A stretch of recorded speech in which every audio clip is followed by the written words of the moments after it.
Bapak Ibu jemaat sekalian, mari kita tunduk kepala, kita berdoa. Bapa kami di surga, puji syukur untuk segala kebaikan-Mu, segala yang kami miliki adalah milik-Mu, segala yang terjadi adalah di dalam kehendak dan karya-Mu. Karena itu kami terus belajar mengucap syukur di dalam segala keadaan, sambil terus berharap bahwa kami percaya dunia ini tetap di dalam genggaman tangan Tuhan yang memelihara dan menopang. Secara khusus kami orang-orang percaya di dalam minggu-minggu mengingat, mengenang, menghayati kebaikan dan kemurahan Tuhan, di mana Tuhan Yesus mati di atas kayu salib bagi kami. Biarlah Engkau menerima segala seru doa sembahyang, puji-pujian dan persembahan kami. Berbicaralah kepada kami ya Tuhan pada hari ini melalui firman Tuhan. Biarlah firman-Mu menjadi kekuatan bagi kami. Dalam nama Tuhan Yesus kami berdoa dan kami percaya. Amin. Shalom Bapak Ibu yang dikasihi Tuhan. Salam sejahtera, senang bisa bertemu dengan saudara sekalian di tempat ini. Onset terbatas. Saya ingat Maret tahun lalu saya melayani di sini masih rekaman begitu ya. Hari ini sesuatu yang patut kita bersyukur, kita boleh sedikit demi sedikit, perlahan demi perlahan, meskipun kita tidak boleh kendor dalam prokes kita boleh beribadah bersama. Saya juga menyapa saudara-saudara sekalian yang beribadah secara Zoom, demikian juga yang live streaming bersama keluarga dimanapun saudara berada. Kiranya hati saudara semua dipelihara di dalam damai sejahtera Tuhan. Bapak Ibu sekalian, mari kita membuka dua bagian firman Tuhan. Saya ajak kita pertama membuka dalam Ibrani lebih dahulu. Kitab Ibrani pasal 9 ayat 27 sampai 28. Ibrani pasal 9 ayat 27 sampai dengan ayat 28. Kita simak firman Tuhan. Kita akan baca, kita perhatikan Alkitab kita masing-masing. Ibrani 9 ayat 27 sampai 28 saya akan bacakan untuk kita. Dan sama seperti manusia ditetapkan untuk mati hanya satu kali saja dan sesudah itu dihakimi. Demikian pula Kristus hanya satu kali saja mengorbankan dirinya untuk menanggung dosa banyak orang. Sesudah itu ia akan menyatakan dirinya sekali lagi tanpa menanggung dosa untuk menganugerahkan keselamatan kepada mereka yang menantikan Dia. Di sana dikatakan Kristus satu kali saja mengorbankan dirinya untuk menanggung dosa banyak orang, dosa semua manusia. Roma 3, 23-24. Roma 3, 23-24 kita baca bersama, satu ayat familiar, biasanya dibacakan ketika selesai pengakuan dosa, begitu ya, ada petunjuk hidup baru, kita membaca ayat ini. Roma 3, 23-24, kita baca bersama, 1, 2, 3.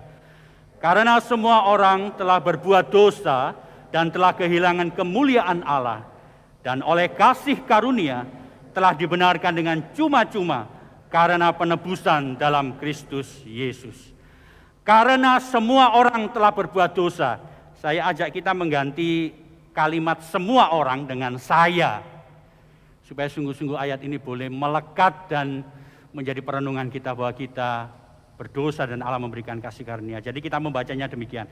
Karena saya telah berbuat dosa dan telah kehilangan kemuliaan Allah, tapi oleh karena kasih karunia kita dibenarkan. Kita baca begitu ya, 1, 2, 3. Karena saya telah berbuat dosa dan telah kehilangan kemuliaan Allah, dan oleh kasih karunia telah dibenarkan dengan cuma-cuma karena penebusan dalam Kristus Yesus. Bapak Ibu yang dikasihi Tuhan, 31 Desember 2021 kami keluarga besar Whole Family itu kumpul di Prigen, ya di Bukit Doa Prigen. Bapak Ibu yang dikasihi Tuhan, itu menjadi kesempatan kami semua berdoa bersama, dan memang di Bukit Doa ini ada tempat-tempat di mana banyak orang datang kemudian mereka berdoa. Itulah sebabnya kebetulan kamar yang saya tempati dekat dengan ruang-ruang doa. Agak malam itu saya mendengar, kok ribut sekali, ternyata orang berdoa, banyak sekali manfaatkan ruang-ruang doa. Paginya Bapak Ibu yang dikasihi Tuhan, saya jalan pagi, saya kemudian, karena di situ ada tempat-tempat di mana kita juga mencoba melihat gambaran-gambaran tentang kehidupan Tuhan Yesus zaman itu. Ya, ada onta, ada sumur Yakub dan sebagainya. Nah, ketika jalan itu saya bertemu dengan seorang bapak dan kemudian saya ngomong-ngomong. Bapak itu mengatakan, ya dia bercerita banyak, percakapan yang banyak, dia menceritakan tentang hidupnya. Ya, memang kelihatannya dia menduga saya adalah seorang pendeta begitu ya. Lalu dia sampai akhirnya dia bertanya kepada saya, apakah dosa saya diampuni? Apakah dosa saya diampuni?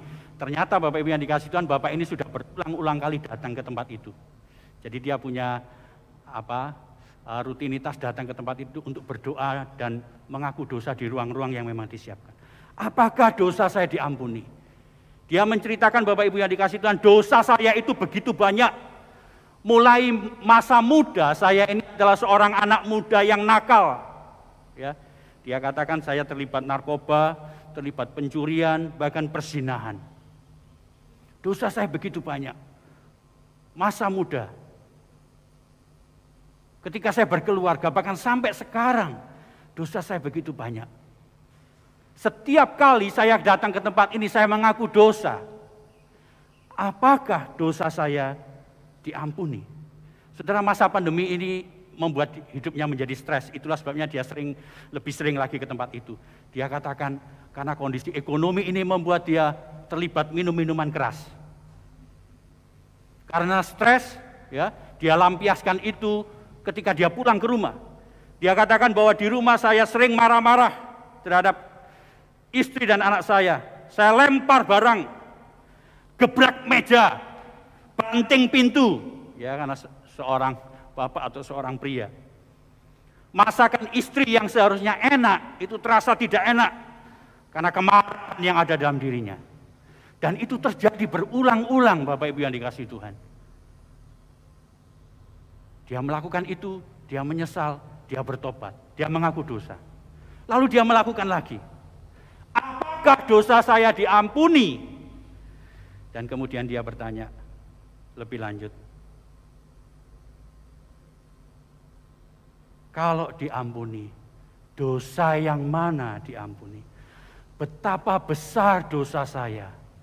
Dan saya sering mengulang-ulang dosa saya. Memang kemudian kesempatan itu saya pakai untuk menceritakan kisah-kisah Alkitab tentang pengampunan Kristus, pengampunan 7 kali dan sebagainya. Dan tentu saya mengatakan bahwa bertobat tapi juga harus berubah. Bukan hanya bertobat, tetapi harus diikuti dengan berubah. Bapak Ibu yang dikasihi Tuhan, pertanyaan Bapak ini kemudian saya renungkan dan saya hubungkan dengan tema kita, Bapak Ibu yang dikasihi Tuhan. Mungkin ada banyak di antara kita juga tidak yakin apakah dosa saya diampuni oleh Tuhan. Kalau diampuni, dosa yang mana yang diampuni oleh Tuhan? Satu sisi perasaan ini saya memikirkan mungkin perasaan yang baik, itu artinya kita merasa bahwa Tuhan, aduh dosaku ini banyak sekali, sehingga tiap-tiap saat hari Minggu seperti tadi juga Pendeta Wawa ngajak kita untuk kita mengaku dosa gitu ya. Dan kita sekali lagi ingat, aduh saya ini dosa, saya ini berdosa, saya ini tidak layak diampuni. Satu sisi mungkin baik, menunjukkan segala kelemahan kita. Karena jangan sampai kita menjadi orang yang sombong, yang kemudian mengatakan saya tidak berdosa. Bahkan Tuhan bingung mau menghukum saya, ya, seperti kata seorang YouTuber. Dosa mana yang ditanggung oleh Kristus?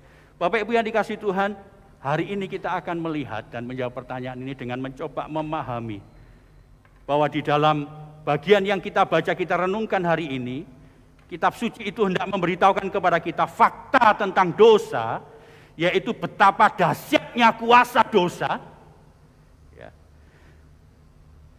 Kuasa dosa itu meliputi keseluruhan hidup kita. Tetapi kita juga akan melihat suatu fakta tentang pengampunan, bahwa kuasa pengampunan itu juga sedemikian dahsyat. Sehingga meskipun kuasa dosa itu dahsyat, dikalahkan oleh kuasa pengampunan Kristus. Dan melalui pembelajaran kita pagi hari ini, teks yang kita pelajari hari ini, kiranya mendorong kita untuk tidak ragu-ragu, Bapak Ibu yang dikasihi Tuhan. Lilin 3 sudah nyala, itu artinya Prapaskah 3. Saya berharap kita sungguh-sungguh memahami, bukan sekedar waduh kok bagus ya, hari Minggu ada penyalaan lilin-lilinnya 3, minggu depan 4 dan sebagainya. Lebih penting kita ini memahami maknanya. Yaitu apa? Minggu-minggu ini kita dibawa untuk meyakini kembali kematian Kristus itu untuk menghapus dosa kita. Menanggung hukuman dosa kita di atas kayu salib. Sehingga kita yang seharusnya mati, kita itu memperoleh pengampunan. Dan ini harus betul-betul kita yakini Bapak Ibu yang dikasihi Tuhan. Jangan menjadi orang Kristen yang ragu-ragu terhadap hal ini. Kita harus yakin sungguh-sungguh bahwa meskipun kuasa dosa itu begitu dahsyat, tetapi kuasa pengampunan Kristus itu juga dahsyat bagi kita. Kedahsyatan dari kuasa dosa itu ditunjukkan oleh Paulus dalam teks Roma. Mari kita lihat Alkitab kita lagi. Kita kembali pada teks Alkitab kita dalam Roma 3 tadi, ayat 23, 24. Itu konteksnya adalah di dalam ayat 9 sampai dengan ayat ke-18. Di dalam bagian-bagian ini Bapak Ibu yang dikasihi Tuhan, Paulus itu menunjukkan kepada orang-orang yang ada di Roma dan terkhusus dia memfokuskan kepada orang-orang Yahudi yang merasa, oh kami ini punya kelebihan terhadap bangsa-bangsa lain. Kami ini unggul. Memang Bapak Ibu yang dikasihi Tuhan, melalui bangsa Yahudi ini, umat bangsa Israel, umat pilihan Allah inilah hukum Taurat dititipkan. Dan mereka memang dipilih oleh Allah menjadi bangsa pilihan Allah. Satu sisi kelihatannya itu menjadi kelebihan mereka. Tetapi Paulus mengatakan, untuk urusan dosa, kamu tidak punya kelebihan. Kita semua sama, semua bangsa di dunia. Yaitu apa? Berada di bawah kuasa dosa. Dan itu ditegaskan Roma 3 ayat 10 sampai yang ke-18. Saya mencatat di sana tercatat ada 5 kali kata tidak ada seorang pun yang benar, ya semuanya berdosa. Dikatakan di dalam ayat 10, tidak ada yang benar, seorang pun tidak. Tidak ada seorang pun berakal budi, tidak ada seorang pun mencari Allah.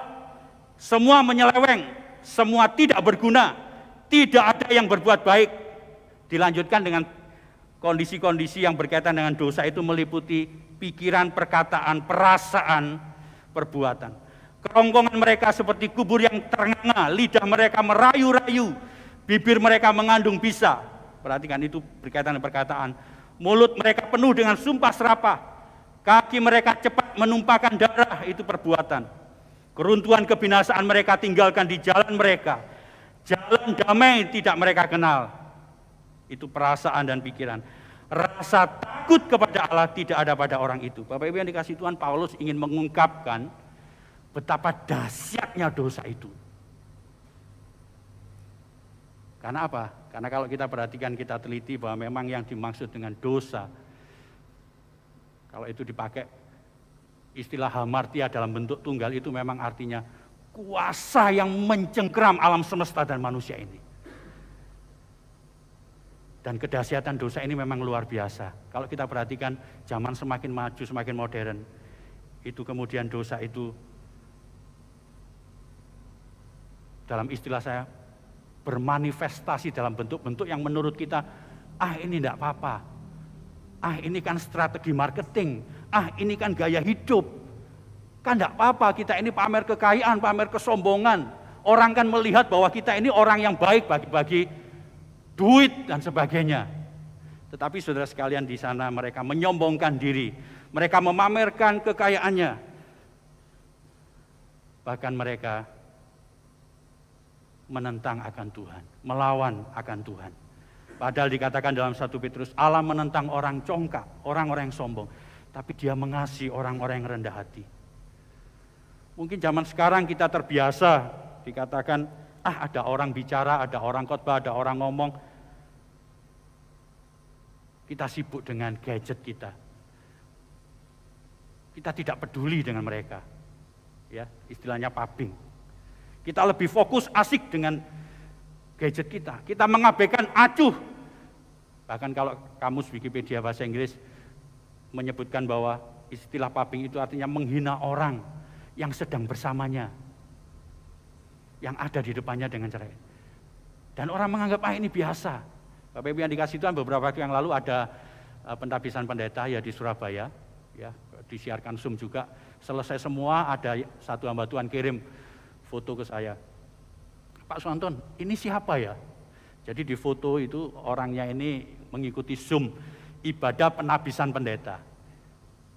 Sepanjang mulai dari awal ibadah penabisan sampai terakhir, dia ini mengikuti sambil kecap-kecap, sambil makan.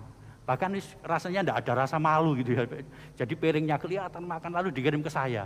Ya karena ibadah penabisan itu 5 gereja, maka hamba Tuhan ini memang enggak tahu ini jemaat mana gitu.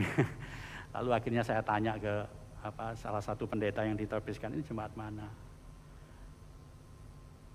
Saudara, ibadah yang sedemikian kusuk dan sebagainya, tapi kemudian ya mungkin itu memang gayanya dia, tapi tanda kutip dia tidak menghargai sesuatu yang terjadi. Lebih sibuk dengan gadget dan sebagainya. Bapak Ibu, model-model seperti ini itu mulai merasuk. Dosa itu bermanifestasi dalam bentuk-bentuk yang kita harus waspada. Nah, sekali lagi saya ingin mengatakan bahwa penekanan dari bagian yang pertama ini, dosa itu sedemikian dahsyat kuasanya, menguasai setiap aspek kehidupan kita, meliputi semua segi, bermanifestasi dalam beraneka ragam dan bentuk. Dan fakta ini sesungguhnya menunjukkan bahwa semua manusia, baik itu anak-anak, orang muda, orang dewasa, itu berada di dalam kuasa dosa. Dan itulah sebabnya Paulus menegaskan, semua orang telah berbuat dosa tanpa terkecuali. Betapa dahsyatnya kuasa dosa. Tetapi kita bersyukur Bapak Ibu yang dikasihi Tuhan. Meskipun dosa itu sangat-sangat dahsyat, kita bersyukur karena apa? Pengorbanan Kristus, pengampunan Kristus yang diberikan kepada kita, itu juga sedemikian dahsyat dan luar biasa. Tuhan Yesus menanggung semua dosa manusia itu di atas kayu salib. Dia memberikan pengampunannya bagi semua orang. Yang tentunya nanti kita pahami bahwa memang itu secara khusus diberikan kepada orang-orang yang memang mau membuka hatinya. Orang-orang pilihan Allah yang memang di dalam iman yang diberikan oleh Allah itu mau membuka hatinya dan percaya kepada Dia. Dan itulah yang kemudian disebutkan di dalam kitab Ibrani yang kita baca tadi Bapak Ibu yang dikasihi Tuhan. Ketika di sana dikatakan bahwa Kristus itu mati di atas kayu salib, menanggung dosa banyak orang, menanggung dosa semua manusia. Dosa menguasai semua manusia, kedahsyatannya sangat luar biasa. Tetapi juga kematian Kristus itu untuk menanggung semua dosa itu. Dahsyatnya juga sedemikian luar biasa. Bapak Ibu yang dikasihi Tuhan, sekali lagi kalau kita melihat latar belakang penulisan Ibrani, ini menarik Bapak Ibu yang dikasihi Tuhan. Karena penulis Ibrani ini sedang berbicara soal keunggulan daripada Kristus sebagai imam besar dibandingkan yang lain-lain maupun dibandingkan yang selama ini mereka secara ritual jalani tiap-tiap waktu, tiap-tiap tahun secara khusus. Tiap-tiap tahun umat Israel yang berdosa itu ke bait suci, mereka membawa korban, domba atau anak domba atau yang lainnya. Dan itu yang terbaik dibawa kepada imam, dan imam ini adalah perantara antara umat dengan Allah. Untuk apa? Mengorbankan apa yang mereka bawa itu. Boleh dikatakan domba atau anak domba atau korban yang lainnya itu adalah alat pembayaran hutang dosa daripada umat. Nah, itu imam yang membawa. Dan di sana juga ada imam besar yang melakukan akan hal itu. Nah, menarik kalau kita perhatikan dalam penulisan Ibrani ini, berkaitan dengan dosa manusia, penulis Ibrani itu menunjukkan kepada kita bahwa Tuhan Yesus itulah imam besar kita. Tetapi sekaligus dia adalah korbannya. Jadi dia tidak membawa korban yang lain, anak domba atau yang lain tidak. Tetapi dia sendiri yang adalah korban. Dia adalah imam sekaligus mengorbankan dirinya. Dan itu satu kali untuk semua manusia, untuk menanggung dosa manusia. Dan memang kita tahu kemudian penulis Ibrani juga mengatakan, itu bisa, itu layak, itu mampu dilakukan oleh Kristus. Karena apa? Karena dia satu-satunya yang tidak berdosa. Bapak Ibu yang dikasihi Tuhan, dari gambaran sekilas ini kita juga tahu bahwa ternyata kuasa pengampunan Kristus itu sangat-sangat dahsyat. Dosa manusia yang begitu banyak, dosa manusia yang bermacam-macam itu, dosa dari generasi ke generasi itu, sanggup ditanggung oleh Kristus. Tetapi sekali lagi, asalkan dia rela dan mau datang kepada Kristus, mau mengakui segala dosa, menerima dia sebagai Tuhan dan Juru Selamatnya. Dan itulah sebabnya kemudian Paulus menegaskan dengan kalimat, oleh kasih karunia telah dibenarkan dengan cuma-cuma karena penebusan Kristus. Yang dikasihi Tuhan, setiap orang mengalami kepastian kematian karena dosa. Tetapi kita juga mendapatkan kepastian pengampunan. Pengampunan Kristus itu cukup untuk menebus segala dosa kita. Menebus segala bentuk dosa kita. Kekuatan penebusan itu menyeluruh bagi semua manusia. Meskipun itu efektif ataupun efisien bagi orang-orang pilihannya yang mau membuka hatinya. Dan kita bersyukur, dan saya berdoa dan berharap supaya kita semua adalah bagian daripada orang-orang yang memang terus terang membuka hati kita di hadapan Tuhan. Masih ada begitu banyak orang lain mungkin di luar. Mereka pun mungkin adalah orang-orang pilihan daripada Tuhan. Mereka seharusnya mengalami kematian. Tetapi kalau mereka mau percaya kepada Kristus, mereka pun mengalami dahsyatnya pengampunan Kristus. Mereka pun akan menjadi orang-orang yang diselamatkan. Kekuatan penebusan itu tidak terbatas. Tidak ada dosa yang terlalu besar untuk dibersihkan. Ya, seringkali kita dalam hidup kita ini kadang sebagai manusia memakai pembedaan dosa besar, dosa kecil, ya toh. Waduh, kalau ketahuan selingkuh dan sebagainya ini dosa besar. Tapi kalau hanya sekedar ya seperti tadi mungkin ya marah-marah atau iri hati atau apa, wis itu dosa kecil. Enggak, Bapak Ibu yang dikasihi Tuhan. Dosa semuanya tetaplah sama di hadapan Tuhan dan Kristus sanggup untuk mengampuni kita asalkan kita mau datang kepada Dia. Beberapa hal yang perlu kita lakukan, kita yakini akan semuanya ini Bapak Ibu yang dikasihi Tuhan. Apakah saudara dan saya sebagai murid-murid Kristus rela dan bersedia mengaku dosa? Mengakui bahwa kita orang berdosa dan butuh keselamatan. Anak saya sekarang umur 5 tahun, ya kemarin 1 Februari 5 tahun.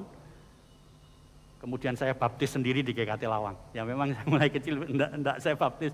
Karena saya pikir saya pengen baptis sendiri deh. Bapaknya pendeta, saya baptis sendiri gitu ya. Kesempatan pelayanan perjamuan kudus di GKT Lawang ditawari ada baptisan, saya baptis sendiri ya, 5 tahun. Dan saya ingat Bapak Ibu yang dikasihi Tuhan, 3 Juni 2021 di atas tempat tidurnya di rumah papa mertua kami di desa ya. Saya ajak dia berdoa. Saya akui mamanya luar biasa mengajarkan dia doa, mengajarkan dia mengenal Tuhan dan sebagainya. Saya ajak dia berdoa dengan mengucapkan kalimat, Tuhan Yesus filia orang berdosa. Tuhan Yesus filia sekarang bertobat. Tuhan Yesus filia mau percaya dan menerima Engkau sebagai Tuhan dan Juru Selamat. Kalimat-kalimat sederhana saya ajarkan di atas tempat tidurnya. Kamis 3 Juni 2021 saya ingat, saya catat itu. Nantinya akan saya ceritakan kepada dia, ini waktu di mana engkau percaya kepada Tuhan. Dan Papa percaya di dalam imanmu yang mungkin tidak bisa dipahami karena masih kecil. Engkau sudah menjadi bagian dari orang-orang percaya. Semua orang berbuat dosa, anak-anak kita berbuat dosa. Orang-orang muda, teman kita, mereka berbuat dosa. Dosa dahsyat menguasai kita semua. Semua orang perlu keselamatan. Dan pengampunan Kristus cukup. Karena Kristus menanggung hukuman dosa semua manusia di atas kayu salib. Apakah kita sebagai murid-murid Kristus rela dan bersedia meyakini Kristus telah menanggung dosa-dosa kita melalui sengsara dan kematiannya. Sehingga kita beroleh pembenaran. Ini juga keyakinan yang penting yang harus kita pegang Bapak Ibu yang dikasihi Tuhan. Ya. Bukan menakut-nakuti, tapi kita tahu bahwa pandemi ini menyebabkan banyak orang dipanggil Tuhan. Dan seharusnya orang semakin mengerti siapa dirinya dan siapa Tuhan. Dan kita semua butuh jaminan keselamatan. Dan itu hanya di dalam Kristus. Dan kemudian pertanyaan terakhir yang perlu kita renungkan. Apakah sebagai murid-murid Kristus, melihat karya Kristus yang demikian luar biasa di kayu salib, kita rela dan bersedia hidup benar, melayani Kristus sebagai bukti nyata bahwa kita sudah diampuni dosanya. Prapaskah biasanya saya menuliskan dengan istilah 3B yang kita lakukan. Ya. Berpuasa, berdoa, dan bersedekah. Berpuasa, berdoa, bersedekah. Minggu yang lalu saya sempat jalan ke Batu, saya masuk ke Plaza Batu, ada sesuatu yang mau saya beli, lalu saya belok ke tempat pakaian. Ketika di tempat pakaian itu, ada pegawai-pegawai yang jaga itu ya, lagi ngomong-ngomong. Kon pesen apa? Kamu pesan apa? Oh aku weci ya, 2.000. Oh aku ini, rupanya itu mau dipakai untuk makan siang. Sekitar 5 orang, perempuan 1 laki-laki. Saudara, saya ketika lewat di sampingnya saya tergerak hati. Saya jalan muter, tak dengerin mereka tanya lagi, kon apa untuk nanti? Kamu mau apa untuk nanti siang? Ditulis ya, biasanya memang gitu ya, jadi ada satu yang kemudian keluar nanti beli makanan dibawa gitu ya. Saya tergerak saudara. Memang saya bukan crazy rich ya. Tapi akhirnya saya berikan uang 50.000 ke mbak yang ada di situ. Mereka kaget. Opo ini pak, saya dikejar. Enggak buat kalian.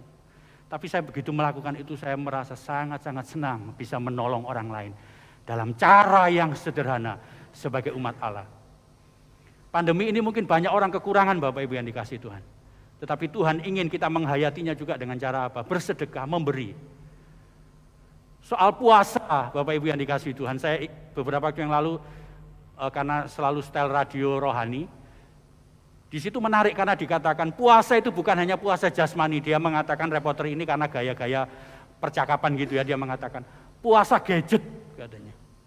Oh, betul juga puasa gadget ya. Karena apa? Karena tidak sadar kita ini dikuasai oleh gadget, kemana-mana harus pegang gadget. Dulu orang kalau keluar harus bawa dompet, tapi sekarang dompet enggak masalah lah, pokok ada gadget. Karena di gadget itu ada ya uang elektronik dan sebagainya gitu ya. Dengan gadget ini kita menerima banyak informasi dan kalau kita tidak mengelola pikiran kita, wah kita bisa jadi stres. Dan memang betul saudara sekalian. Dari gadget, dari salah satu grup RT ya, itu saya mendapatkan informasi dijual minyak goreng. 22.000 1 liter. Dan pasti orang akan tertarik gitu ya, karena ya wis katakanlah ini orang jual ini berarti kan mumpung ada katanya, stok terbatas, siapa yang enggak tertarik saudara? Kalau kita enggak bisa mengelola pikiran kita, kita ikut arus dunia ini akhirnya beli borong sana borong sini dikuasai kekhawatiran, betul tidak ya? Saya kemudian ngomong istri saya, wis gak usah, tetap gak usah tuku, nanti kita semakin beli akan semakin membuat suasana ini jadi, wah ini loh, cepet habis ini, ayo kon harus segera beli. Waktunya kita puasa sebentar. Dan waktunya kita berdoa sungguh-sungguh di hadapan Tuhan. Mari kita berdoa.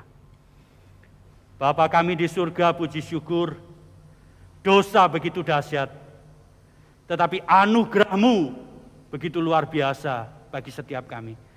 Anugerah-Mu mampu menghapuskan segala dosa kami, segala bentuk dosa kami, segala macam dosa kami.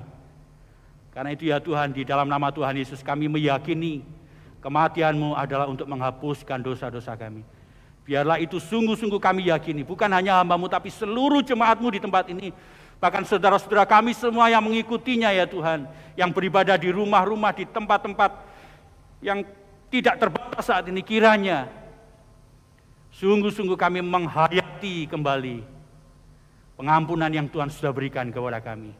Dan tolonglah kami ya Tuhan, supaya kami sungguh-sungguh hidup benar, hidup memuliakan Tuhan.